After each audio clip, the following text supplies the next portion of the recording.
आइए जानते हैं आज के प्रमुख अंतर्राष्ट्रीय खबरों को। पहले एक नजर हेडलाइंस पर। राहुल गांधी ने पहली ही रैली में सेट किया जम्मू कश्मीर का चुनावी एजेंडा। हिमाचल प्रदेश में अब 1 तारीख को नहीं आया करेगी कर्मचारियों की सैलरी। बुलडोजर और गोरखपुर पर अखिलेश यादव और योगी आदित्यनाथ के बयानों की चर्चा।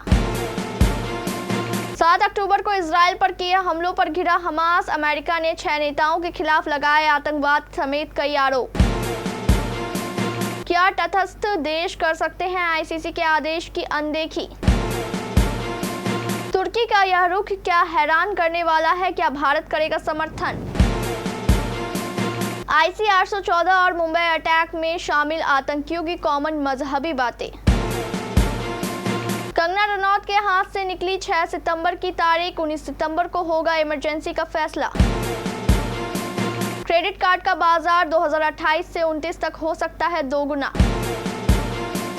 और राहुल द्रविड़ को फिर मिली हेड कोच की जिम्मेदारी।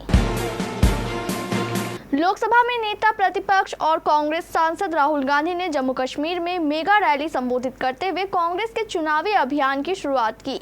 जम्मू कश्मीर के रामबन की रैली में राहुल गांधी ने भारतीय जनता पार्टी और आरएसएस पर निशाना साधा। इस दौरान उन्होंने जम्मू कश्मीर के राज्य दर्जे, बेरोजगारी, बिजली समस्या और देश में फैली नफरत पर बात की।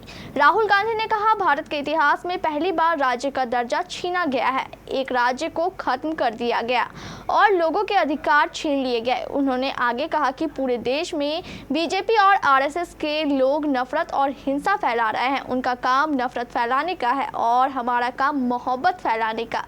वो तोड़ते हैं, हम जोड़ते हैं। नफरत को मोहब्बत से ही हराया जा सकता है। अंत में मोहब्बत की ही जीत होती है। पहले नरेंद्र मोदी छाती फैलाकर आते थे और अब झुककर आते हैं। हिंदुस्तान के इतिहास में पहली बार स्टैंडहुड छीना गया है। हिमाचल प्रदेश के कर्मचारियों की सैलरी और पेंशन को लेकर बड़ा फेरबदल किया गया है। कारण मुख्यमंत्री सुखविंदर सिंह सुक्खू ने विधानसभा में कहा कि कर्मचारियों को 5 सितंबर को सैलरी और पेंशनर को 10 सितंबर को पेंशन दी जाएगी। प्रदेश की आर्थिक स्थिति जब तक ठीक नहीं हो जाती तब तक कर्मचारियों व पेंशनर को क्रमशः 5 व 10 तारीख को सैलरी पेंशन दी जाएगी।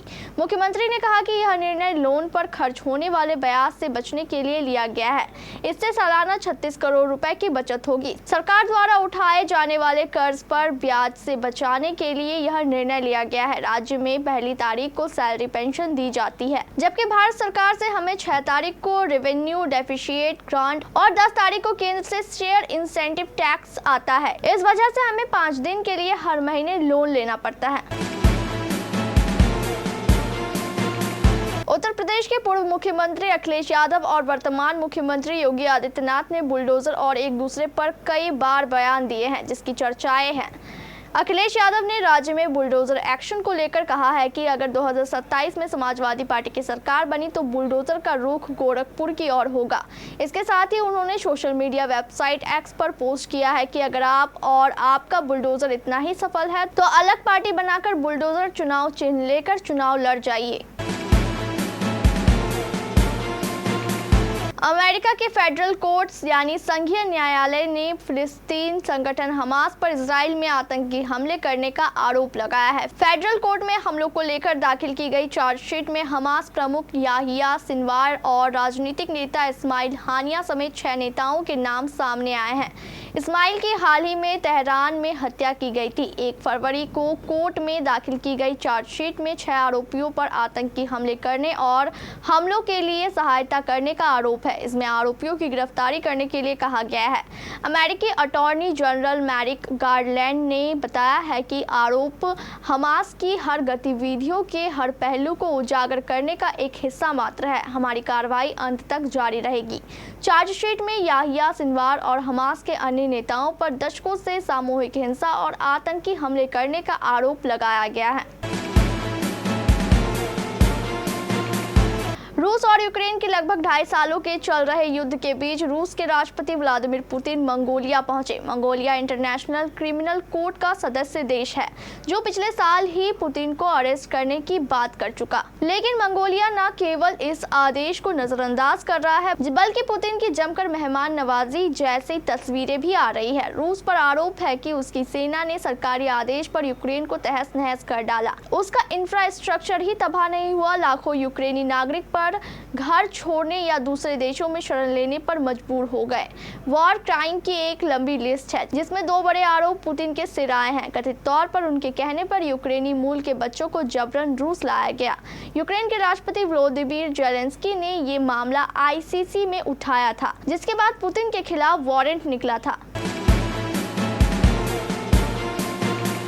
तुर्की ब्रिक्स समूह में शामिल होना चाहता है। समाचार एजेंसी AP से तुर्की के एक अधिकारी ने इसकी पुष्टि की है। हालांकि तुर्की ने इस बारे में औपचारिक ऐलान नहीं किया है। रूसी राष्ट्रपति व्लादिमीर पुतिन के प्रवक्ता दमित्री पेस्कोव ने भी 2 सितंबर को कहा था कि तुर्की ने ब्रिक्स में शामिल होने की इच्छा जताई है। तुर्की नेटो का सदस्य देश है। नेटो यानी North Atlantic Treaty Organization. NATO दूसरे विश्व युद्ध के बाद 1949 में बना था।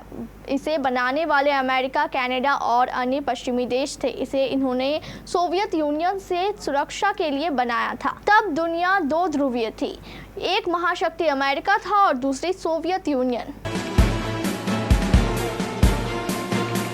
IC 814 को लेकर विवाद खत्म होने का नाम ही नहीं ले रहा। पहले आतंकियों को रहमदिल दिखाने और उनके हिंदू नाम को लेकर बीजेपी ने विरोध किया। अब कांग्रेस पार्टी ने विमान अपहरण और आतंकियों की रिहाई को तत्कालीन वाजपेयी सरकार की नाकामयाबी बताकर एक और मुद्दा छोड़ दिया है। दरअसल वेब सीरीज के डायरेक्टर अनुभव सिन्हा की फिल्मों को लेकर विवाद होता ही रहा, और जब सब्जेक्ट में हिंदू, मुसलमान और पाकिस्तान हो तो जाहिर है कि चर्चा का वेग और भी बढ़ जाता है। शायद अनुभव सिन्हा यही चाहते भी हैं। उनकी हर फिल्म इसी तरह के राजनीतिक विवादों में अक्सर फंसती दिखाई देती है, जिससे उनकी फिल्मों को बिना किसी बड़े एक्टर के ही ऐसी पब्लिसिटी मिलती है जो किसी छोटे बजट की फिल्म के लिए असंभव होती है। सिन्हा अपनी फिल्मों में बहुत बारीकी से इस्लामोफोबिया के खिलाफ मैसेज देते हैं। यहाँ तक तो ठीक रहा है, लेकिन जब वह जानबूझकर मजहबी कट्टरता वाली बातों को अवॉइड कर जाते हैं तो उनके खिलाफ गुस्सा जाहिर होना स्वाभाविक हो जाता है। पर नफरत को खत्म करने के लिए एक नए किस्म का नफरत खड़ा करना किसी भी इंटेलेक्चुअल डायरेक्टर से आशा नहीं की जा सकती है। पर सिन्हा ही नहीं, बॉलीवुड वर्षों से यही करता आ रहा है। कंगना रनौत की फिल्म इमरजेंसी को लेकर चल रहे विवाद में अब एक बड़ा मोड़ आया है। 6 सितंबर को रिलीज के लिए तैयार इमरजेंसी सेंसर बोर्ड के पंगे में अटकी है और इसे अभी तक सेंसर सर्टिफिकेट नहीं मिला है। अब यह तय हो गया है कि कम से कम 2 हफ्ते तक तो नहीं ही रिलीज हो सकती है। इमरजेंसी को सेंसर सर्टिफिकेट न मिलने को लेकर मेकर्स ने बॉम्बे हाई कोर्ट का दरवाजा खटखटाया था। अब कोर्ट ने central board of film certification को आदेश दिया है कि वो 18 सितंबर तक इमरजेंसी की सर्टिफिकेट पर फैसला ले। इसके बाद 19 सितंबर को कोर्ट इस याचिका पर सुनवाई करेगा। भारत में क्रेडिट कार्ड की संख्या 15% की सालाना वृद्धि दर के साथ 20 करोड़ तक पहुंचने की उम्मीद है।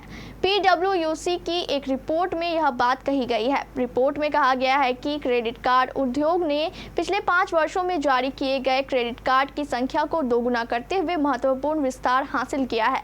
रिपोर्ट में कहा गया है कि यह गति जारी रहने की उम्मीद है। आने वाले वर्षों में बाजार यह वृद्धि दोहरा सकती है। रिपोर्ट में कहा गया है कि भारत में क्रेडिट कार्ड बाजार वित्त वर्ष 2028-29 तक कार्डों की संख्या दोगुनी होने की उम्मीद है और यह आंकड़ा 20 करोड़ कार्ड तक पहुंच जाएगा।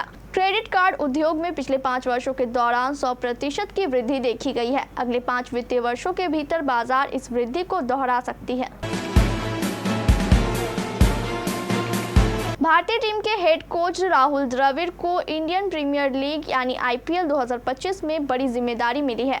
वो IPL के 2025 सीजन से पहले राजस्थान रॉयल्स RR के हेड कोच बन गए हैं। ध्यान रहे, इस साल जून में T20 वर्ल्ड कप जीतने वाली भारतीय टीम के राहुल द्रविड़ हेड कोच थे।